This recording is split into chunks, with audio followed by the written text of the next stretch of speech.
kept secrets travel.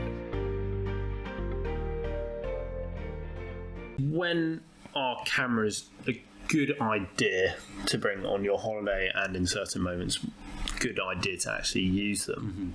So for me, it's really important, and like as I said before, I forget things and actually remembering memories. Yeah. And I find that images and videos can actually help invoke emotion. And so an example of this is when we're in Iguazu and we were on the motorboats. Like just the amount of laughter I have no idea what it was, but we were laughing so much that day. And I remember that feeling, but by watching that video, I feel it again. Yeah. And it was a similar thing with the luge in New Zealand. We had so much fun that day, and we would barely remember. I barely remember like crashing into the back of you, nearly knocking you off the track, and then crashing head on into the tyres. We have that on camera. Yeah. And that is such a fun memory and a brilliant thing we did together. And I think one of the main things is, in terms of that footage being taken, is we recorded it using the GoPro in a sense that it didn't at all obstruct from our experience of that moment. Yeah, which is what I personally always try and do. Which is, I think, quite a key thing for a lot of people out there, whether you're listening or watching this. I think my biggest thing when it comes to cameras, and this sort of intertwines into our next one, but I think it makes it quite good, is for me is you've spent this time saving up your money, you've spent this time traveling to a location. Your number one thing before you ever touch a camera needs to be living in that moment and enjoying where you are in that moment. Chances are you're never going to be there again. You're not going to be with the same people. You're not going to be the same age. You're not going to ever be there at that place in that exact same point in time. If you don't enjoy that moment, then you've wasted that moment. Once you've enjoyed that moment, if you believe that getting a quick iPhone photo or GoPro or whatever photo of you in that moment, then it's key. Fine, but don't spend your whole time, and I've seen it time and time again, people taking photos thinking like, oh my god, my 200 followers on Instagram really want to see this photo, and I'm going to spend they might want to see it, but there's no point let's say you've got 3 hours at Machu Picchu. I know of people who would stand there for a good 2 hours just trying to take a photo and not actually enjoy being in that place. And that for me is a key thing when I've been on, especially around wildlife, which for any of you guys don't know, wildlife photography is my biggest passion in the photography world.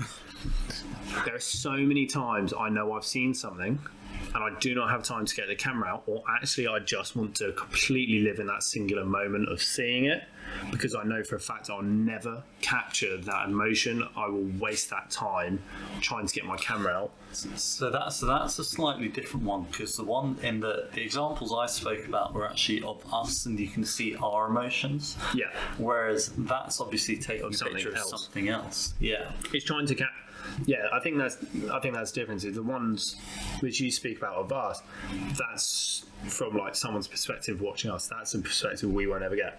But I think the times when I know I purposely haven't taken my camera out is when I'm almost trying to recreate my own, what I'm seeing through my eyes, and trying to capture that emotion of, when I've seen a bear really up close, I purposely haven't taken the camera out. One, because it's stupid to take a camera out and lose my focus on a mother bear. But also in that exact moment, I know I can talk about it a million times, but I can never replicate that moment to anyone. But that's also a moment I know will never leave me. Yeah, which I think, is which you almost said but didn't quite say, is that if in some of those experiences, if you're not going to get a good photo, don't waste your time trying, when you're just going to miss the experience. Yeah. Because there are some times where I do genuinely, and when I travel, have my GoPro on me 99% of the time, but I know that anything at night, it's just not worth taking. You know what, I think this is actually in film with, I'm going to get it corrected, I think it's Steve Carell, and I think it's Life of Walter Mitty. Right at the end of the film, he goes and sees this photographer, and the photographer's been out there for like 8 or 9 months trying to capture a photo of a snow leopard, hadn't succeeded, and the snow leopard comes out, and instead of ever taking the photo, he just moves the camera to one side and just watches it. Because there's so many events like that. When you're in the pub with your mates, quickly grab a phone, take a photo of you guys together. But just remember, that is a chance that, you know, that group of friends, for example, might be the only time you guys are together again. Really enjoy that moment. Don't just focus on the content, but at the same time, do enjoy taking the photos. If you're going out on a holiday and one of your dream goals to practice is editing or trying to grow your Instagram because you want it to become your job or lifestyle, then go for it. But well, that's where just sort of take a pinch of salt of everything we're saying, because this is also strongly our opinion and how we've sort of lived around photography. Well, and that's a very important point, which is a best kept secret, which is just go and do it. Go and take these photos and post them online.